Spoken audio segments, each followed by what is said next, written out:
জামাত তো গুপ্ত হওয়ার পদ্ধতিটা শিখাই দিয়ে গেছে, এখন আওয়ামী লীগও গুপ্ত হিসেবে আসতে পারে না, জামাতও আসতে পারে। জামাতের পক্ষে আওয়ামী লীগে যে গুপ্ত হওয়াটা কঠিন, তাদের সেটা করে দেখাইছে। আর বিএনপির সঙ্গে তো জামাত অনেকদিন ছিলই, কাজে এখানেও গুপ্ত হতে পারে। আলোচনাটা শুরু করতে চাই দুজনের কাছে একটি অভিন্ন প্রশ্ন রেখে। জনাব মাসুদ কামাল, আপনি যদি শুরু করেন। এনসিপি বলছে এবার 1991 সালের মতো নির্বাচন হবে, আবার জামায়াতে ইসলামী বলছে 2008 সালের মতো ভারসাম্যহীন নির্বাচন তারা মেনে নেবে না। নির্বাচন নিয়ে কিন্তু দুটি রাজনৈতিক দল ভিন্ন ভিন্ন বক্তব্য দিচ্ছে। 1991 সালের মতো নির্বাচন হবে, এই নিশ্চয়তার ভিত্তি কি? 2008-এর মতো যে ভারসাম্যহীন নির্বাচনের কথা বলা হচ্ছে, তাহলে ভারসাম্যপূর্ণ নির্বাচনের মানদণ্ড কি? জটিল প্রশ্ন। আমি বলি, আমার কাছে যেটা মনে হয় যে আমাদের মানে এটা এক ধরনের দুর্ভাগ্যই আমি বলবো। আমার যেটা মনে হয় যে এই তত্ত্বাবধায়ক সরকার যতদিন ছিল, মানে তত্ত্বাবধায়ক অথবা নির্দলীয় সরকার যেভাবে বলেন না কেন, 1991, 96, 2001 এবং 2008ও আংশিক, 2008টা একটু খারাপ ছিল, তো এইগুলি ছিল মোটামুটি নির্বাচন। এর আগের গুলি কোনো নির্বাচন ছিল না, এর আগে কোনোটাই না। ওই মানে আপনার শেখ মুজিবের 73-এর নির্বাচনে কোনো নির্বাচন ছিল না, অথবা জিয়া এরশাদের নির্বাচনকে আমি ওইভাবে নির্বাচন মনে করি না, ভালো নির্বাচন হয়নি একটাও। আর 2008-এর 9-এর পরে যেগুলি হয়েছে এগুলি তো আমি নির্বাচনই মনে করি না, 14, 18 এগুলি কিছু না, এগুলি ফাজলামর। তো এর মধ্যে যদি কোনো দল 1991 মতো নির্বাচন প্রত্যাশা করেন, এটাকে আমি খারাপ মনে করি না, এর প্রত্যাশা থাকা ভালো। আবার যদি 2008-এর মতো নির্বাচন না চান, আমি এটাকেও ভালো মনে করি। 2008-এও যদিও সময় অন্তর্বর্তীকালীন মানে একটা তত্ত্বাবধায়ক সরকার ছিল, কিন্তু সেই তত্ত্বাবধায়ক সরকারটা না মোরলেস মোটিভেটেড ছিল, একভাবে তারা একটা পক্ষপাত দুষ্ট ছিল, এটা আমি মনে করি। তো সে কারণে তারপরেও সেটা মোটামুটি একটা নির্বাচন ছিল, নির্বাচনের ফল হয়তো এতটা পার্থক্য না হলেও এরকমই হতো। তারপরেও ওই নির্বাচন যদি কেউ না চায়, আমি এটাকে পছন্দই করব, আমি সাপোর্টই করব। আর ওই নির্বাচনগুলির মধ্যে 2001, 96 এবং 1991 যেটা, এই নির্বাচনগুলি আসলে ভালো নির্বাচনের উদাহরণ।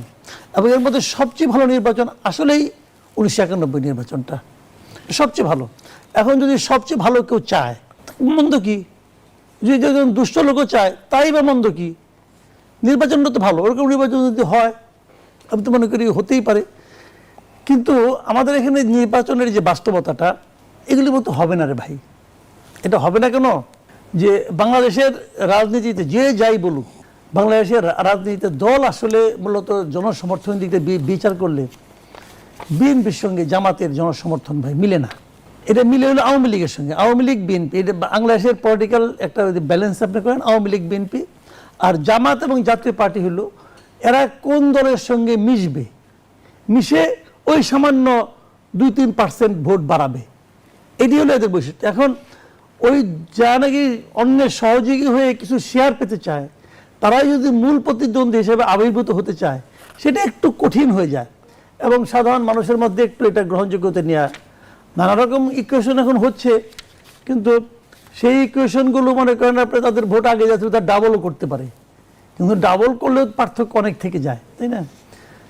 কাজেই তারা যদি ওই নির্বাচন চায়, ভালো ভালো, কিন্তু নির্বাচন হয়তো ওইভাবে পরিচালনা করা যদি করেও আলটিমেটলি রেজাল্ট যেটা হবে, সেটা মানে যদি একটা বড় অংশ বাইরে থাকে নির্বাচনের, তো সেই রেজাল্ট যে খুব ভালো একটা সন্তোষজনক হবে, যেমনটি এনসিপির মুখপাত্র আসিফ মাহমুদ সজীব ভাই বলছেন যে নির্বাচনে তারা অংশগ্রহণ করবে কিনা সেটি পুনর্বিবেচনা করতে হবে। আজই আবার প্রধান উপদেষ্টার সঙ্গে বৈঠক শেষে এনসিপির আহ্বায়ক বললেন যে 91 সালের মতো নির্বাচনের প্রত্যাশা করছেন তিনি। 2-1 দিনের ব্যবধানে আসলে কি এমন হলো? তাদের অবস্থান পরিবর্তনের কারণ? অবস্থান পরিবর্তন না, তারা আসলে তারা নির্বাচন থেকে যাওয়ার লোক না। কারণ শুনেন, এর মধ্যে এনসিপির ওই যে আলাদা একটা নতুন রাজনীতি নিয়ে আসার যে প্রতিশ্রুতি, মানুষের মধ্যে যেটা প্রত্যাশা ছিল এনসিপি একটা নতুন রাজনীতি করবে, সেটা সক্ষমতা যে তাদের নাই, এটা তারা প্রমাণ করে ফেলাইছে। কিভাবে প্রমাণ করেছে?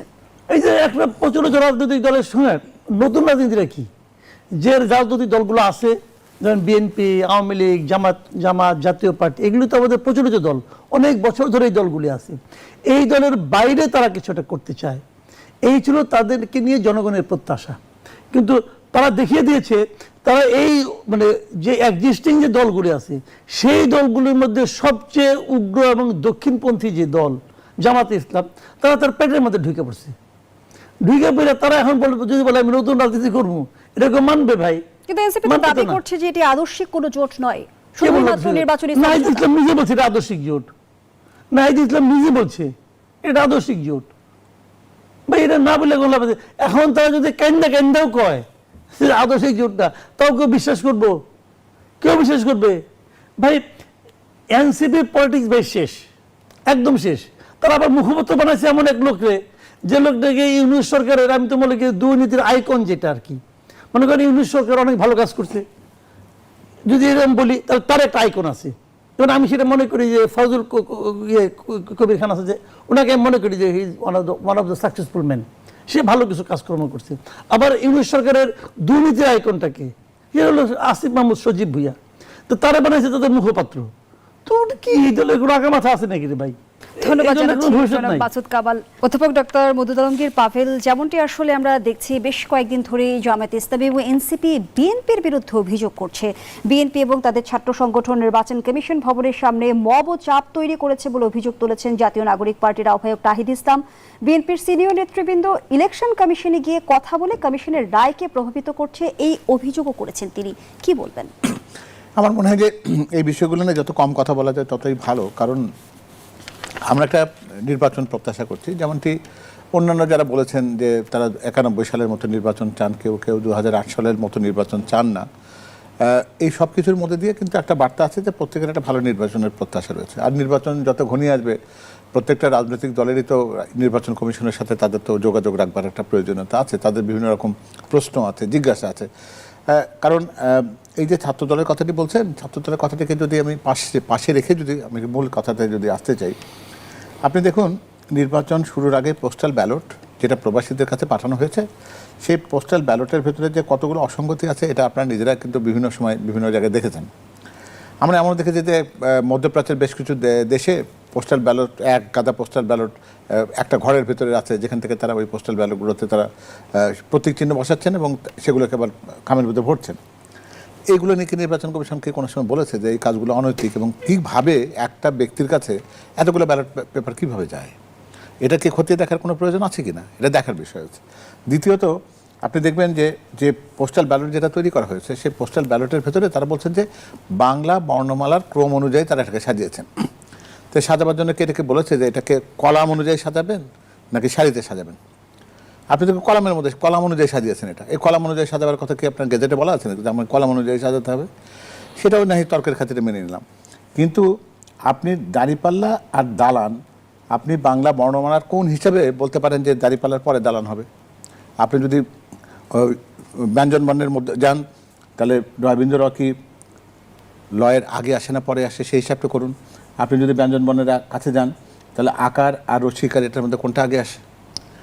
তো আপনি তো সেটাও মানেননি। তারা কি দৈব চয়ন পদ্ধতি অনুসরণ করেছে? না না, দৈবচন না। তারা বলছেন যে বাংলা বর্ণমালার ক্রম অনুযায়ী তারাকে সাজিয়েছেন। সাজাবেন কীভাবে? আপনার তো লিখি কীভাবে? আমরা তো সারিতে লিখি, আমরা কি কলামে লিখি? তাহলে এটাকে কলাম তারা বানালেন কেন? এটাকে একটা একটা করে কলাম দেখেছেন, তারপরে আবার একটা উপরে কলামে গেছেন। তারা তো সেইভাবে তো সারিতে থাকেননি। কী জন্য তারা নিশ্চিত করতে চেয়েছেন যে প্রথম সারিতে যেন তাদের একটা নির্দিষ্ট একটা প্রতীককে তারা সামনের উপরের সারিতে রাখতে চেয়েছেন। তো অভিযোগ অসন্তোষের পরও তো আমরা দেখছি বিএনপি এই নির্বাচন কমিশনের উপরে আস্থা রাখছে। হ্যাঁ নিশ্চয়ই, আমরা কিন্তু সবকিছু এটা আরেকটা বিষয় দেখবেন যে ভাঁজ করার সময় এবং ব্যালট পেপার ভাঁজ করা কিন্তু একটা নির্দেশনা থাকে, যেমন তেমন করে কিন্তু ব্যালট পেপার ভাঁজ করা যায় না। এটা কিন্তু পরিষ্কার। আপনি দেখবেন যে কয়েকদিন পর থেকে কিন্তু এই প্রচারণা নির্বাচন কমিশন চালাবেন যে ব্যালট পেপার কী করে ভাঁজ করতে হয়। সেখানে ব্যালট পেপারটা তারা লম্বালম্বি না করে আড়াআড়ি ভাঁজ করছেন। আড়াআড়ি ভাঁজ করলে ভাঁজের উপরে ধানের শীষের প্রতীকটা পড়ছে। ন্যাচারালি ওই একটা ভাঁজের মধ্যে একটা প্রতীক পড়ে, সেটা মানুষের দৃষ্টিগোচর হওয়ার সম্ভাবনা কম। তাহলে ওনারা কী করতেন? ওই ভাঁজের যে অংশটুকু আছে ওই কলমটাকে সাদা রাখতেন। সেই শাড়িটাকে যদি সাদা রাখা হতো তাহলে কিন্তু দেখা যেত যে সেটা মানুষ বুঝতে পারতো যে না ভাঁজের মধ্যে কিছু নেই, এই অভিযোগটা করার সুযোগ থাকতো না। কিন্তু তারা কেন করেননি? তাহলে ভাঁজের নিচের অংশটুকুতে ধানের শীষ উপরে পড়ে যায়। ভাঁজের পরে আবার যখন প্রতীকগুলো দেবেন তখন ধানের শীষ উপরে পড়ে। অর্থাৎ তারা নিশ্চিত করতে চেয়েছে ধানের শীষটাকে ভাঁজের মধ্যে ফেলতে হবে। এবং বর্ণনার ক্রমের কথা যেটা বলছেন, এর ব্যাখ্যা দিক নির্বাচন কমিশনের যে কোনো ব্যক্তিকে আপনি প্রশ্ন করুন এটা, যে আপনারা বাংলা বর্ণমালার ক্রমকে অনুসরণ যদি করেন তাহলে দাঁড়িপাল্লার পরে দালানের জায়গা হয় কী করে, দালান কী করে দাঁড়িপাল্লার উপরে জায়গা পায় না? এই প্রশ্নটা সঙ্গতভাবে তোলা দরকার। আরেকটা যে জিনিসটা আছে সেটা হচ্ছে যে অস্বাভাবিক ভোটের মাইগ্রেশন হয়েছে, ভোটার মাইগ্রেশন হয়েছে, স্থানান্তরণ হয়েছে। ভোটার স্থানান্তরণ একটা স্বাভাবিক প্রক্রিয়া, এ নিয়ে আমাদের প্রশ্ন নেই, এটা করতেই পারে। প্রশ্নটি হচ্ছে যে ব্যক্তিটি ভোটার স্থানান্তরণ হয়েছে এটা অস্বাভাবিক কিনা। বিগত দিনের যে সমস্ত ভোটগুলো হয়েছে সেই নির্বাচনের সময় এইরকমভাবে ভোটার স্থানান্তরণ হয়েছে কিনা, যদি হয়ে থাকে ভালো কথা, হলো ফাইন, কোনো অসুবিধা নেই। যে ব্যক্তিটি স্থানান্তরিত হয়েছেন তিনি কি সত্যিকার অর্থে যে ঠিকানাটা দিয়েছেন এখন, এই কারণে উনি স্থানান্তরণ করেছেন, তার বর্তমান ঠিকানা এটা, সেখানে তিনি বসবাস করেন কিনা, সেটি তার ভাড়া বাড়ি কিনা, কর্মসূত্রে তিনি সেখানে থাকেন কিনা, নাকি শুধুমাত্র ভোটের আগের দিনে সে ভোট দিয়ে তিনি চলে যাবেন, এই কারণে শুধুমাত্র স্থানান্তরণ করা হয়েছে কিনা, এইগুলো প্রশ্ন কি নির্বাচন কমিশনকে করা যাবে না? অসুবিধা আছে কোনো কিছু? এই প্রশ্নের উত্তর নির্বাচন কমিশন সুস্থভাবে কেন দেবে না? আমাদের কাছে কিন্তু চাওয়া এটাই। আমরা কিন্তু নির্বাচনের অন্য কোনো ব্যাপার নিয়ে কিন্তু কথা বলিনি। নির্বাচন কমিশন যে পদ্ধতিগুলো অনুসরণ করছে তার ব্যাপারে যে ব্যত্যয়গুলো হয়েছে সেগুলো তাদের কাছে তুলে ধরা হয়েছে। আর একটা ব্যাপার হলো, দেশের মধ্যে কিন্তু পোস্টাল ব্যালট হবে, সেটা কিন্তু এখনও নির্বাচন কমিশন কিন্তু সেটা চূড়ান্ত করেনি। আমরা এটাও নিশ্চিত করতে চাই যে যে ভ্রান্তিটা তারা পোস্টাল ব্যালটের জন্য করেছেন সেই ভুলটা যেন দেশের মধ্যে যে ব্যালটগুলো যারা তারা দেবেন সেই সময় যেন এই ত্রুটিগুলো তারা যেন সংশোধন করেন, সেটা একটা চাওয়া তো আমাদের থাকতেই পারে। আরেকটা যেটা সেটা হলো যে অনেকে বলছেন যে বিএনপি নাকি প্রবাসীদের ভোটাধিকারের ব্যাপারে এটা আগ্রহী নয়, সেজন্য বলছে। বিএনপি প্রথম দল যারা বলেছে যে প্রবাসীদের ভোটাধিকার তারা চায়। 31 দফার ভিতর প্রবাসীদের ভোটাধিকারের কথা একটা দাবি হিসাবে, একটা আমাদের লক্ষ্য হিসাবে, একটা অঙ্গীকার হিসাবে সেখানে আছে দেয়া। আর আপনি জানেন যে প্রবাসীদেরকে দেশের বাইরে পাঠিয়ে তাদেরকে শ্রম ঘন করা, তাদের সেই কর্মোদ্যোগপনা দেশের অর্থনীতিতে রাখার ব্যাপারে সবচেয়ে বড় উদ্যোগ তো বিএনপির পক্ষ থেকে ছিল। শহীদ রাষ্ট্রপতি জিয়া রহমান সাহেব এটা সূচনা করেছেন। তো এই ধরনের বিষয়গুলো যেটা আছে সেটাকে নির্বাচন কমিশনকে সতর্ক করা প্রয়োজন। আমরাও চাই যে একটা সুষ্ঠু নির্বাচন হোক, একটা গ্রহণযোগ্য নির্বাচন হোক এবং একটা দৃষ্টান্তমূলক নির্বাচন। বলা হচ্ছে যে গণভোটে বিএনপির অবস্থান নিয়েও এক ধরনের ধোঁয়াশা তৈরি কোনো হয়েছে। ধোঁয়াশা কিছু না, বিএনপি বরাবরই বলছে বিএনপি হার পক্ষে রয়েছে, ধোঁয়াশার কিছু নেই। আলোচনা না বাড়িয়ে শুধু একটা কথা, বিএনপি হার পক্ষে। নাহিদ ইসলাম আরও দুটো অভিযোগ করেছে, আমি সেই অভিযোগগুলো আপনার সামনে তুলে ধরতে চাই। তিনি প্রশ্ন রেখেছেন, তারেক রহমান বলেছিলেন আই হ্যাভ এ প্ল্যান, কিন্তু স্বাধীন প্রতিষ্ঠান ইসিকে নিয়ন্ত্রণ করাই কি তারেক রহমানের পরিকল্পনা কিনা? প্রশ্ন 1। প্রশ্ন 2 হচ্ছে, নাহিদ ইসলাম অভিযোগ করেছেন বেগম খালেদা জিয়ার মৃত্যুকে ব্যবহার করে শোক সভার নামে বিভিন্ন রাজনৈতিক প্রচারণা, নির্বাচনী প্রচারণা করা হচ্ছে, কম্বল বিতরণ করা হচ্ছে। তারেক রহমান বলেছিলেন আই হ্যাভ এ প্ল্যান, ইসিকে নিয়ন্ত্রণ করাই কি তারেক রহমানের পরিকল্পনা কিনা, এমন প্রশ্ন রেখেছেন এনসিপির আহ্বায়ক নাহিদ ইসলাম। সেই সঙ্গে অভিযোগ করেছেন খালেদা জিয়ার মৃত্যুকে ব্যবহার করে নির্বাচনী প্রচারণা চালাচ্ছে বিএনপি। কি বলবেন? নাহিদ ইসলাম আমাদের অনেকেরই পছন্দের মানুষ, আমারও অনেক পছন্দের মানুষ নাহিদ ইসলাম, এবং গত 24 গণ অভ্যুত্থানে তার ভূমিকার জন্য আমরা সবাই তাকে সম্মানের সাথে দেখি। আমার মনে হয় যে এই কথাটি বোধহয় উনি সজ্ঞানে বলেননি, কারণ উনি আমি যতটুকু জানি যে তারেক রহমানকে উনি যতটুকু জানেন চেনেন, তাহলে উনি খুব ভালো করে জানেন যে জনাব তারেক রহমান বেশ কিছুদিন আগে থেকে কিন্তু তার একটা সমন্বিত পরিকল্পনার কথা বলছিলেন। সেই পরিকল্পনার মধ্যে তার ফ্যামিলি কার্ডের কথা আছে, কৃষক কার্ডের কথা আছে, স্বাস্থ্য সংক্রান্ত ব্যাপারে উনি দেশের সেই ব্যবস্থাপনা কী পরিবর্তন ঘটাতে চান, তরুণের জন্য কর্মসংস্থানে তার বড় কী পরিকল্পনা রয়েছে, পরিবেশের জন্য তার কী করণীয় আছে, কী করতে চান উনি, এমনকি ধর্মীয় প্রতিষ্ঠানগুলো এবং তাদের যারা সেবক যারা আছেন তাদের জন্য তার কিন্তু প্রণোদনার একটা চমৎকার চিন্তা ভাবনা থেকে কিন্তু একটা সমন্বিত সেখানেও কিন্তু এনসিপি প্রশ্ন রেখেছিল যে এই ইনিশিয়েটিভগুলো বাস্তবায়ন করতে টাকা কোথা থেকে আসবে? না, টাকার হিসাব নিকাশগুলো কিন্তু আমি যদি এত অল্প পরিসরে তো বলতে পারবো না।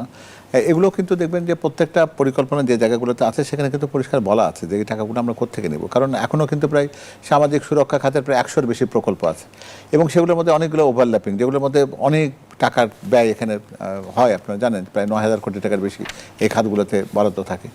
সেখান থেকে এই প্রয়োজনের জন্য যে পয়সাটা সেটা আসার কিন্তু একটা সুনির্দিষ্ট পরিকল্পনা বা পদ্ধতি এখানে কিন্তু বর্ণনা করা আছে। আমরা যখন নির্বাচনী ম্যানিফেস্টোটা দেব তখন এর মধ্যে বিশদ বিবরণ কিন্তু ওর মধ্যে থেকে পেয়ে যাবেন। তো সেই জায়গাতে এই প্রশ্নটি করাটা কিন্তু খুবই অবান্তর মনে করি। আর দ্বিতীয় প্রশ্নের মধ্যে আমি আসলে ঢুকতেই চাই না। কী জন্য চাই না? যে দেখুন, দেশনেত্রী বেগম খালেদা জিয়া কিন্তু আজকে শুধুমাত্র বিএনপির দলের চেয়ারপারসন ছিলেন এই পরিস্থিতিতে কিন্তু তিনি ভাষণ নন।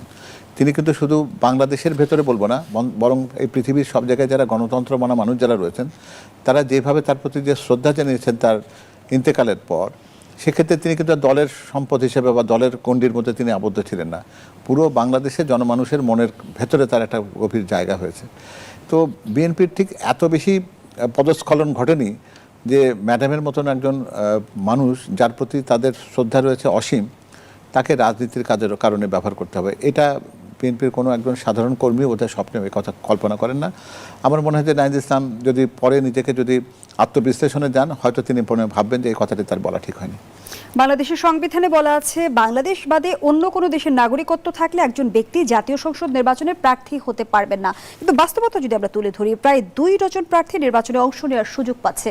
অনেকেই বলছে যে রাজনৈতিক চাপে ইসি নত স্বীকার করেছে, আসলেই কি তাই? এই যেহেতু এটা ইসির বিষয় এবং এটা কমিশন, প্রাথমিকভাবে তো তাদের প্রার্থিতা তো এক পর্যায়ে তো তারা স্থগিত হয়েছিল, তাই না? আপনারা জানেন সাসপেন্ডেড হয়েছিল। পরে তারা বেশিরভাগই নির্বাচন কমিশনে আপিল করেছেন এবং সেটা তারা যুক্তি প্রমাণ দিয়ে তারা হয়তো কোনো না কোনোভাবে দেখিয়েছেন যে তাদের যে দ্বৈত নাগরিকত্ব থাকলে বাংলাদেশের নাগরিকত্বটা রেখে অন্য নাগরিকত্বটা তাদেরকে সারেন্ডার করতে হবে। তারা সেই আবশ্যিকতা প্রমাণ না করতে পারলে তো ইসির এটা গ্রহণ করার ধন্যবাদ সুযোগ নেই। জানাচ্ছি অধ্যাপক ডাক্তার মওদুদ আলমগীর পাভেল। জনাব মাসুদ কামাল, একদিকে আমরা দেখছি রাজনৈতিক দলগুলো বিএনপির বিরুদ্ধে অভিযোগের এক ধরনের পাহাড় তৈরি করেছে, অন্যদিকে আবার ভোটের মাঠে এখনো 40 আসনে বিদ্রোহী প্রার্থী রয়ে গেছে বিএনপির। সব মিলিয়ে বিএনপির সামনে মূল চ্যালেঞ্জগুলো কি দেখেন? আমি যতটুকু বুঝি যে বিদ্রোহী প্রার্থীগুলি বিএনপির আছে এগুলো আলটিমেটলি থাকবে না। এই কারণে কি জানেন, এমনিতে ধানের শেষে যেখানে প্রার্থী আছে বাংলাদেশের মানুষ এখনও কিন্তু ওই মার্কা দেখেই ভোট দেয়। তো ধানের শীষই মূল প্রতিদ্বন্দ্বী হবে এবং তারপরে যারা থাকবে তাদেরকে এদের মধ্যে মনে হয় বসিয়ে দেওয়া হবে এবং সেটা বিএনপি মনে হয় পারবে। কারণ বিএনপির নেগোসিয়েশন যারা তারা যেভাবে করে আর কি, এটা এখন পর্যন্ত ভালোই দেখছি আমি। বিশেষ করে মিরপুরের ঘটনাটা আমাকে খুব করছে আর কি, একটা ধারণা দিয়েছে তারা কেমন করতে পারে নেগোসিয়েশনটা। তো তারা সেটা পারবে বলে আমার ধারণা। যদি নাও পারে, ধরেন একজন বিদ্রোহী প্রার্থী জিতে গেল, জিতার পরে সে কী করবে? সেই জামাতে জয়েন করবে, আবার বিএনপিতে চলে আসবে, যেটা হয় বাংলাদেশে। কাজে আমার মনে হয় না এটা কোনো বড় কোনো সমস্যা, এটা বিএনপির জন্য বড় সমস্যা না। বিএনপির যেটা মূল চ্যালেঞ্জ, বিএনপির একটা মূল চ্যালেঞ্জ কিন্তু আছে এই কারণে যেটা আমি পার্সোনালি মনে করি সেটা হলো যে প্রথমত নির্বাচনের আগ পর্যন্ত চ্যালেঞ্জ, তারপর নির্বাচনের পরে আরেকটা চ্যালেঞ্জ আছে। নির্বাচনের আগ পর্যন্ত যে চ্যালেঞ্জটা আছে সেটা হলো যে বিএনপি অনেকে বলে থাকে আর কি যে বিএনপির বিরুদ্ধে কিন্তু নানা ধরনের আমি বলবো এক ধরনের ষড়যন্ত্রও চলে কিন্তু অনেকভাবে। বিএনপির মধ্যে অনেক গুপ্ত অনেক লোক আছে যারা নাকি আসলে বিএনপির মতো করে আচরণ করে কিন্তু তারা আসলে বিএনপির লোক না। আমরা এটা দেখেছি বাংলাদেশে গুপ্ত রাজনীতি শুরু হয়ে গেছে কিন্তু, এবং তারা খুবই, যেহেতু তারা গুপ্ত, এত আনুগত্য দেখায় না, তারা একদম খুব গুরুত্বপূর্ণ জায়গায় চলে যায়।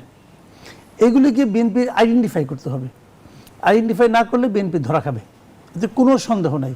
ঠিক সময় তারা ছোট্ট এমন একটা কাজ করে বসবে যে নাকি বিএনপির জন্য বড় ঝামেলার কারণ হবে। এবং বিএনপির এই যে আপনার ক্লিন করতে হবে যে জিনিসটা, এটা তাদেরকে বুঝতে হবে। অতীত ঘাটলে পরে অনেক পায়ে যাবে, এটা হলো একটা জিনিস। আর নির্বাচনের পরেও বিএনপি কিন্তু অনেক চ্যালেঞ্জ থাকবে, কারণ এই নির্বাচনে ধরেন আপনার এমন একটা সময় যদি ধরা যাক, আমি ধরলাম হাইপোথেটিক্যালি বিএনপি ইলেকশনে জিতে গেল, যদি ধরার পর বিএনপির জন্য বড় চ্যালেঞ্জ হবে তারা দেশটাকে চালাবে কিভাবে। দেশের অর্থনৈতিক অবস্থা যদি খুব ভালো তা তো আপনি বলতে পারবেন না। লুটপাট তো হয়েছে ভাই, আজান দিয়ে তো লুটপাট করছে, সেই একটা লুটপাট করে সমস্ত কিছু খালি করে দিয়ে গেছে। সেই খালি মাঠে তারা কিভাবে নামবে, কি করবে না করবে, এগুলি কিন্তু অনেক চিন্তা ভাবনার ব্যাপার আছে। আবার নিজের দলের একদম মাঠ পর্যায়ের কিছু বদনাম তো হয়েছে, সেই বদনামগুলির থেকে তাদের কীভাবে উঠে আসবে তবে আমি যেটা পার্সোনালি মনে করি যে কাজগুলো বিএনপির শীর্ষ নেতৃবৃন্দ এখন নির্বাচনের আগে করতে পারছে না অথবা করতে চাচ্ছে না, যদি তারা নির্বাচিত হয় তাহলে তারা সেগুলো দ্রুতই করতে পারবে, এটা আমার আশাবাদ। আপনি যে বিষয়টি তুলে ধরেছেন যে বিএনপির ভিতরে গুপ্ত অনেকেই আছে আত্মগোপনে, বিএনপি আইডেন্টিফাই করতে পারছে না নাকি পেরেও আসলে এখনো কোনো কিছু করার নেই বিএনপির সামনে? কতগুলো স্ট্র্যাটেজি আছে। এখন তো নির্বাচন সামনে, এটা তো যুদ্ধ, এক ধরনের যুদ্ধ। কিন্তু এই যুদ্ধ অন্যের সঙ্গে যুদ্ধ, এই যুদ্ধ নিজের সঙ্গে যুদ্ধ। এখন কিন্তু হয়তো তারা শত্রু চিনে, হয়তো তারা জানে যে কে আছে, তারা এখন কিছুই বলবে না। কিন্তু যখন তারা নিজেদের একটা অবস্থান স্থিত করতে পারবে, আপনি দেখবেন, আমি নিজে ব্যক্তিগত আমি কিন্তু নিজে বিএনপি করি না ভাই, আবার করে নিতেছি, পাভেল ভাইকে সামনে বলি, আমি কিন্তু বিএনপি করি না। আমি বিএনপি একটু সমালোচনা করতে পারলে বরং খুশি হই, যে বড় দল সমালোচনা করে একটা আরাম পাওয়া যায়, তো সেটা আমি করতে চাই। কিন্তু আমার বিএনপির ভাব ভঙ্গি দেখে যে মনে হয়, দেখেন আপনি ওই যে আমরা বলি না যে 2008-এ তারেক রহমান আর আজকে তারেক রহমান এক না, আমি ঠিক একই কথা আবার বলি যে 12ই ফেব্রুয়ারির আগের তারেক রহমান আর 12ই ফেব্রুয়ারির পরের তারেক রহমান এক হবে না, দেখে নিন। কিন্তু গুপ্ত অবস্থায় যারা আছে তারা কি কোনো বিশেষ রাজনৈতিক দলের? বিভিন্ন ভাবে গুপ্ত হতে পারে, গুপ্ত বিশেষ একটার না দুইটার না তিনটার কে জানে। জামাত তো গুপ্ত হওয়ার পদ্ধতিটা শিখাই দিয়ে গেছে, এখন আওয়ামী লীগও গুপ্ত হিসেবে আসতে পারে, পারে না, জামাতও আসতে পারে। জামাতের পক্ষে আওয়ামী লীগে যে গুপ্ত হওয়াটা কঠিন, তাদের সেটা করে দেখাইছে। আর বিএনপির সঙ্গে তো জামাত অনেকদিন ছিলই, কাজে এখানেও গুপ্ত হইতে পারে, হইতে পারবে। গুপ্ত বড় খারাপ জিনিস, এটা হলো ওয়ান কাইন্ড অফ, ইসলামের ভাষা যাকে বলা হয় মুনাফিকি। মুনাফিক বুঝেন তো, অনেক কিন্তু কাফেরা কিন্তু মুসলিমের বেশ ধারণ করে মোহাম্মদ সাল্লাল্লাহু আলাইহি ওয়াসাল্লামের সঙ্গে ছিল, ইসলামের তারা কিন্তু মুনাফিক বেসিক্যালি, ভাবৃত মুসলিমের ইসলামের, কিন্তু তারা আসলে ছিল কাফের। এই যে মুনাফিক, এটা কিন্তু ভয়ঙ্কর জিনিস। আপনি আমাকে বলেন, যে ছেলে যতই আপনি কৌশল বলেন, একজন লোক শিবির করে, সে ছাত্রলীগের সঙ্গে ছিল, ছাত্রলীগের মতো জয় বাংলা বলতো, বঙ্গবন্ধু বলতো, অমুক বলতো, তমুক বলতো, বলতে বলতে গলার রক ফুলে ফেলাইতো, তো এখন তারা বলছে এটা কৌশল। এই কৌশলটাকে ইসলামের ভাষায় মুনাফিক বলা হয়, এবং মুনাফিকরা কাফেরের চেয়েও খারাপ। এই হলো ইসলামের ভাষ্য আর কি। যদি তারা ইসলাম মানে, আমি জানি না মানে কিনা, যদি মানে তাহলে কিন্তু তারা এটা ভাই ভয়ঙ্কর ভাই।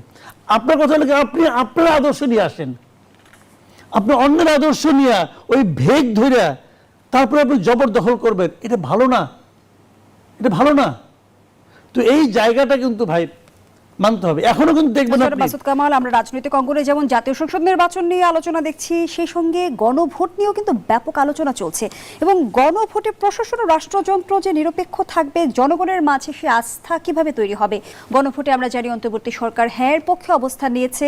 এই বাস্তবতায় গণভোটে প্রশাসন ও রাষ্ট্রযন্ত্র যে নিরপেক্ষ থাকবে, জনগণের মাঝে আস্থার জায়গা কিভাবে তৈরি? শুনেন, আস্থার জায়গা অলরেডি নষ্ট হয়ে গেছে।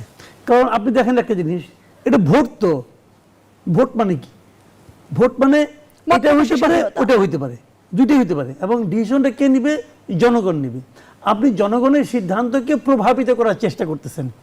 এইটা যদি একটা পলিটিক্যাল পার্টি করে তাহলে আমার কিন্তু কোনো আপত্তি নাই, কারণ পলিটিক্যাল পার্টির নিজস্ব একটা পলিটিক্স আছে। তারা মনে করে এটা হলে হ্যাঁ হলে সুবিধা অথবা না হলে সুবিধা, সে জনগণকে মোটিভেট করবে, এটা আমার কোনো আপত্তি নাই। আর সরকার যখন এটা করতে চায়, তখন সরকার এটা করতে পারে না। তারা যদি ব্রেক্সিটের উদাহরণ দেওয়া, দেখেন ওখানে ছিল একটা প্রশ্ন, যে আপনি ইউরোপের সঙ্গে থাকবেন কি থাকবেন না, হ্যাঁ অথবা না। ওটা কিন্তু ওই গভর্নমেন্টের পলিটিক্যাল ডিসিশন ছিল, তারা চেয়েছিল থাকবে, কিন্তু তাদের প্রচারণা সত্ত্বেও তারা কিন্তু হেরে গিয়েছিল 49-51% তারা কিন্তু হেরে গিয়েছিল। কিন্তু ওটা তাদের পলিটিক্যাল ডিসিশন ছিল। কিন্তু এই গভর্নমেন্ট থেকে নন পলিটিক্যাল গভর্নমেন্ট, এই গভর্নমেন্ট থেকে বলতে পারে না যে আমি থাকবো কি থাকবো না। এখন এটা নৈতিকভাবে অন্যায় আমি মনে করি। তারপরে দেখেন আরেকটা কথা, সে সারা দেশে প্রচারণা চালাচ্ছে, প্রত্যেকটা ব্যাংকে, প্রত্যেকটা সরকারি অফিসে, প্রত্যেকটা স্কুলে, কলেজ, বড় বড় ব্যানার চালাচ্ছে। এটা পিছনে খরচ হয় না? খরচ তো হয়। এই খরচের টাকাটা কে দিচ্ছে? ওনারা দিচ্ছে, গভর্নমেন্ট দিচ্ছে। এখন ধরা যাক হাইপোথেটিক্যালি না বিজয়ী হলো, ধরা যাক, তাহলে আপনি যে একটা ভুল সিদ্ধান্ত, জনগণের যেটা চায় না, যে সেই সিদ্ধান্তের পেছনে যে আপনি টাকা খরচ করলেন, এটাকে আপনি ফেরত দিবেন? এটা করে এখতিয়ার আপনি কে দিছে? কে দিছে আপনি এটা এখতিয়ারটা, এই খরচটা করার? আপনি যেটা পারেন না। ভাইরে, আলী রিয়াজের একটা ব্রেন চাইল্ড, সেইটাকে মানে কি বলবো, জায়েজ করার জন্য আরে উঠে পড়ে লাগছে। লজ্জা শরম কিছু আছে? আমি একটা সিম্পল কথা বলি, মনে করেন একটা সরকারি অফিসে, তারা ওখানে যারা যায়, সরকারি অফিস সম্পর্কে আমাদের দেশের সাধারণ মানুষের এই ফিলিংসটা কি ইতিবাচক না নেতিবাচক বলেন আপনি?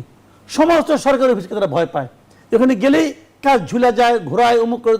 সেই লোক যদি বলে তুমি হাতে ভোট দাও, পাবলিক যায়নি, এটা সিদ্ধান্ত নেবে না হাতে ভোট দিবই না হাতে ভোট। যে সরকার অজনপ্রিয় এবং ব্যর্থ সরকার যখন হার দিতে বলে, তো না ভোট পড়বে, তো আত্মা মানে বুমেরাং হয়ে যাবে। ধন্যবাদ জানাচ্ছি জনাব মাসুদ কামাল। হয়ে যাবে। অধ্যাপক ডক্টর মওদুদ আলমগীর পাভেল, আইন ও সংবিধান বিশেষজ্ঞ ডক্টর স্বাধীন মালিক বলেছেন, সংসদের সার্বভৌমত্বের মানে হলো একটি সংসদের উপর কেউ কোনো সিদ্ধান্ত চাপিয়ে দিতে পারবে না। তাহলে গণভোটের সিদ্ধান্ত সংসদ মানতে কতটা বাধ্য? এটা একটা থিওরিটিক্যাল কোশ্চেন, কারণ গণভোট এখনো অনুষ্ঠিত হয়নি, গণভোটের ফলাফলটাও আমরা জানি না। তবে এটা ঠিক, সংসদের সার্বভৌমত্ব নিয়ে কোনো কোশ্চেন তুলবার কোনো সুযোগ নেই, এবং সংসদকে কেউ আষ্টে পৃষ্ঠে বেঁধে বলতেও পারে না যে এটা করতে তুমি বাধ্য। গণভোটের একটা মূল্য আছে এবং আমি মনে করি এবং ব্যক্তিগতভাবে চাই এবং আমার মনে হয় যে আমার দলের পক্ষ থেকে এই অবস্থানটা পরিষ্কার করা হয়েছে যে যেহেতু জুলাই গণ অভ্যুত্থানের স্পিরিটকে বিএনপি ধারণ করে আমরা হ্যাঁ ভোটের পক্ষে, আমরা চাই যে জনগণ হ্যাঁ ভোটের পক্ষে থাকুন এবং সেটিকে সমর্থন করুন। সে ব্যাপারে আমাদের দলগত অবস্থানের কোনো ভিন্নতা নেই। তবে সংসদকে ডিকটেট করা বা সংসদকে খবরদারি করবার মতো কোনো সার্বভৌমত্বকে প্রশ্ন করবার মতো অথরিটি কোথাও নেই। এটা কোনো সংসদকে আগের কোনো আইন দিয়ে আষ্টে পৃষ্ঠে বাধা যায় না, এটি সংবিধানের কথা এবং এই জায়গা থেকে সরে যাওয়ার কোনো সুযোগ আছে বলে মনে হয় না। তবে হ্যাঁ, এটা ঠিক, যেহেতু বিএনপি সেই আমরা যেটাকে বলছি যে সংস্কার কমিশনের, যেটা ঐকমত্য কমিশনের যে বৈঠকগুলোতে ছিল তাদের বিএনপির অংশগ্রহণ ছিল। আমরা অনেকগুলো বিষয় এই যুক্তিতে মেনেছি যেগুলো 31 দফাতে আমরা এর আগেই আমরা চেয়েছি। সেখানে মতদ্বৈততা কিছু ছিল না, বরং যেগুলো তারা ভাবেনি, চিন্তা করেনি, তারা এই জায়গাগুলো নিয়ে বিভিন্ন প্রশ্ন তুলেছে। আরেকটা জিনিস অনেক সময় বলার চেষ্টা করা হয়েছে যে বিএনপি এই জায়গাগুলোতে নেতিবাচক অবস্থান নিয়েছে, এটা মোটেও সত্যি না। কারণ বিএনপি জানে যে এইগুলো বাস্তবায়নের দায়টা বিএনপির উপর আসতে পারে, কারণ বিএনপি বৃহত্তম রাজনৈতিক দল। প্রশ্ন তো আসে বদরুল আলমগীর পাভেল, যেহেতু বিএনপি অনেকগুলো বিষয়ে নোট অফ ডিসেন্ট দিয়েছে, বিএনপি পূর্ণাঙ্গভাবে জুলাই সনদ বাস্তবায়ন করবে কিনা সেটিও কিন্তু একটি প্রশ্ন। বিষয়টি পূর্ণাঙ্গভাবে বাস্তবায়ন করা বা না করার প্রশ্ন না। একটা সংসদকে তো আপনি সেই অথরিটি দেবেন, তারা সেটাকে আলোচনা করবে। তাদেরকে তো আপনি একেবারে হুকুমদারি করতে পারেন না যে একটা জনগণ ভোট দিয়ে। আপনারা জুলাই সনদে স্বাক্ষর করেছেন? হ্যাঁ, জুলাই সনদ স্বাক্ষর করেছে অবশ্যই, এবং সেখানে কোনো বৈপরীত্য নেই আমাদের। এবং আমরা এটা বলেছি যে নোট অফ ডিসেন্ট যেগুলো আছে সেগুলো তো আমাদের একটা সত্যিকার অর্থে আমাদের বলা, কারণ আমি তো এমন কোনো কাজের জন্য আমি তো বলতে পারি না যেটা আমি বাস্তবায়ন করতে পারবো। তার মানে বাস্তবায়নের ক্ষেত্রে বিএনপি আপাতত ইতিবাচক। হ্যাঁ, অবশ্যই। এবং অসংখ্য ধন্যবাদ জানাচ্ছি আমরা আমাদের আয়োজনের একেবারে শেষ পর্যন্ত।